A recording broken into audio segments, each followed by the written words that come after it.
अब आज के सेशन में हम देख लेते हैं कि डबल सर्कुलेशन क्या होता है। डबल सर्कुलेशन हमारे ह्यूमन बींग्स में जो ब्लड का सर्कुलेशन होता है वो एक कंप्लीट साइकिल में 2 बार होता है, इसलिए हम इसको डबल सर्कुलेशन कहते हैं। देख लेते हैं, ब्लड जो पास होता है हार्ट से पूरे बॉडी के पास जाता है, वो ट्वाइस यानी कि 2 बार 2 टाइम्स पास आउट होता है एक कंप्लीट राउंड करने में, कंप्लीट साइकिल कवर करने में।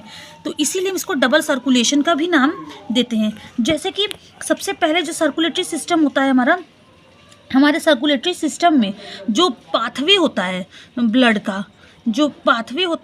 का, फ्रॉम द हार्ट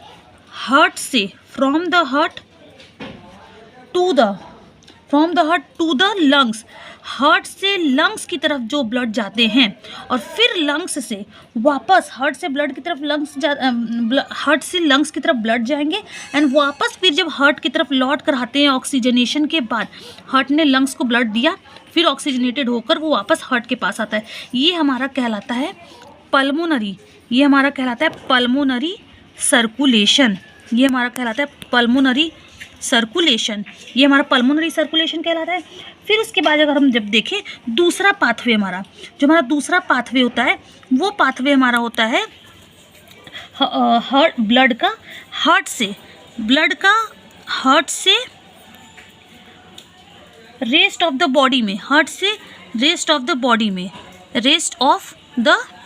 बॉडी में जब हमारा पाथवे जाता है, यानी हार्ट से ब्लड जब रेस्ट ऑफ द बॉडी जाएगा और वापस फिर हार्ट के पास लौटेगा ब्लड, ये हमारा हो जाता है सिस्टमैटिक सर्कुलेशन। इसको हम बोलते हैं सिस्टमैटिक सर्कुलेशन।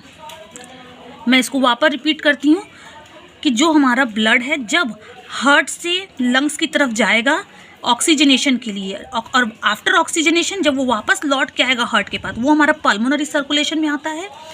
और सिस्टमैटिक सर्कुलेशन क्या होता है, जब हार्ट से oxygenated blood rest of the body के पास जाता है और जो ब्लड बच जाता है फिर वापस हार्ट के पास चला आता है। ये पाथवे हमारा सिस्टमैटिक सर्कुलेशन का होता है। तो ये सिस्टमैटिक सर्कुलेशन और ये पल्मोनरी सर्कुलेशन, ये दोनों सर्कुलेशन एक साथ एक कंप्लीट साइकिल में काम करते हैं, जिससे कि ट्वाइस टाइम यानी 2 बार ब्लड का सर्कुलेशन या पास आउट होता है। इसीलिए हम इसको डबल सर्कुलेशन भी कहते हैं कि ह्यूमन बींग्स में जो सर्कुलेशन होता है वो डबल सर्कुलेशन होता है। एक बार हम डायग्राम्स के थ्रू भी देख लेते हैं कि डायग्राम्स के थ्रू ब्लड का सर्कुलेशन हमारी बॉडी में, ह्यूमन बॉडी में कैसे होता है।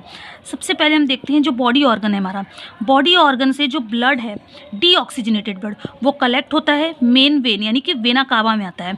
वेना कावा में डीऑक्सीजनेटेड ब्लड आता है, कहाँ से, बॉडी ऑर्गन से। ये आगे बढ़ता हुआ कहाँ पे जाता है, राइट आर्टरियम में जाता है। ओके, एंड राइट आर्टरियम में भी जाता है एंड इधर अगर हमको देखें जो पल्मोनरी सर्कुलेशन था उसके जरिए ये लंग्स की तरफ भी जाता है, पल्मोनरी आर्टरी के थ्रू लंग्स में चला जाता है। लंग्स से फिर क्या होगा, पल्मोनरी वेन से होते हुए ये डीऑक्सीजनेटेड ब्लड ऑक्सीजनेटेड में बदल जाता है और पल्मोनरी वेन से लेफ्ट आर्टरियम में आता है, आफ्टर दैट लेफ्ट वेंट्रिकल में आता है। और लेफ्ट वेंट्रिकल में जैसे ही ब्लड आ जाता है हमारा, तुरंत यहाँ से क्या होगा, अरोटा के थ्रू फिर से बॉडी ऑर्गन्स पे इसको डिस्ट्रीब्यूट कर दिया जाएगा। ये हमारा पूरा क्या है, एक तरीके का ब्लड का सर्कुलेशन है ह्यूमन बॉडी में। ये हमारा पल्मोनरी सर्कुलेशन हो रहा है, ये हमारा सिस्टमैटिक सर्कुलेशन होता है, जिसको कि हम डबल सर्कुलेशन का नाम भी देते हैं।